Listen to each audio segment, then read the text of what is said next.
Hello, my name is Jeff Williams, speaking to you from the orbital outpost we call the International Space Station. Space explorers are drawn into the heavens, but it seems once we get here, our attention is drawn back to Earth. This unique vantage point brings an endless panorama of natural beauty and awesome grandeur that is found in the world below. Our national park system is often called America's best idea, and from low Earth orbit, it's not difficult to understand why. Many of the large-scale parks are easily seen from the space station. Their rugged beauty and unspoiled terrains reveal a geographical landscape as diverse as America itself. And the smaller parks, although often unseen from space, are every bit as significant and crucial to the overall landscape and timescale of American history and culture. My affection for the national parks began when I was a child. My father, a high school history teacher, was also a seasonal park ranger for the National Park Service, and he would move our family from Wisconsin to Wyoming in the summers, where he served at Devil's Tower National Monument. While living at Devil's Tower and several times in subsequent years, we traveled to some of America's other majestic parks, including the stark Badlands of South Dakota,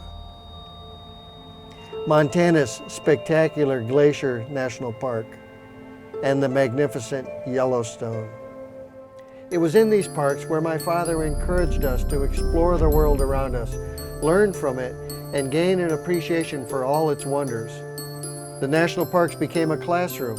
A generation later, I followed in my father's footsteps and introduced my own family to the wonders found within the parks, visiting not only those experienced in my childhood, but many others, including the Grand Canyon, Sequoia and Kings Canyon, Yosemite, and other historical parks in places like Boston, Massachusetts, and Washington, D.C.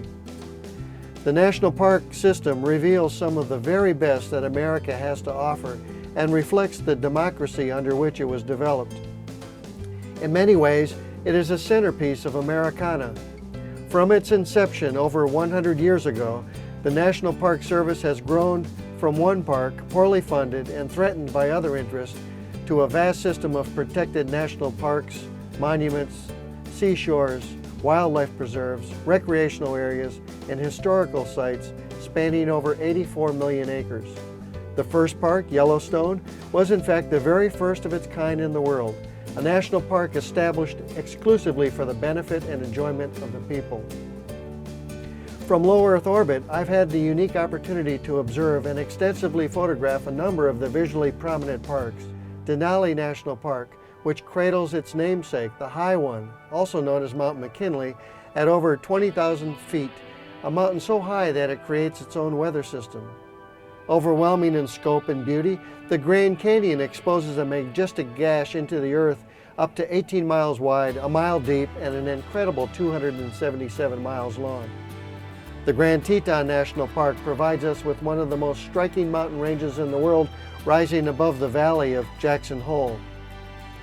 The National Mall in Washington, D.C., and its own spectrum of unique sites and memorials, gives preservation to our culture and the history of our great nation. The enormous Wrangell St. Elias National Park, which includes 9 of the 16 highest peaks in the United States, where glaciers and volcanoes lie side by side across a 13 million acre landscape, and rivers of ice flow into the Gulf of Alaska. Hawaii Volcanoes National Park, where active volcanoes produce rivers of molten lava, and ecosystems range from fertile tropical forests to barren deserts. Death Valley National Park, one of the lowest, driest, and hottest places on Earth, with a surprising beauty and grandeur of its own. The Crater Lake National Park, featuring a distinctive lake formed in a collapsed volcano. At approximately 2,000 feet deep, Crater Lake is the deepest lake in the United States, with arguably some of the most pristine water found on Earth. As a young boy, I traveled with my father to Isle Royale National Park, containing the largest island in Lake Superior. My memories of that trip include the presence of moose, wolves, and large lake trout off the pier. The Apostle Island National Lakeshore, a collection of 21 islands located in northern Wisconsin on the shores of Lake Superior, known for their historic lighthouses and offshore shipwrecks, as well as ancient sandstone ice caves and abundant wildlife. The National Park System is truly one of America's greatest ideas. These unique and diverse parks, monuments, and historical and cultural sites have made a tremendous impact on my life, as well as the lives of my family and millions of people across the globe. Their contributions to America cannot be overstated. They provide a source of recreation, relaxation, education, and inspiration to countless of individuals.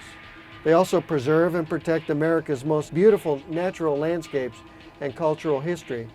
As an astronaut, one of my favorite efforts supported by the National Park Service is the Night Skies Initiative, which focuses on preserving areas within the national parks that are devoid of artificial light, so that people may appreciate and learn about the miraculous cosmos surrounding us.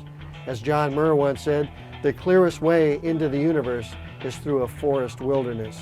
On the centennial anniversary of our National Park Service, I would like to take this opportunity to congratulate those who serve in it, as well as those who support it and enjoy its benefits, and express my sincere appreciation for educating and inspiring this and every generation.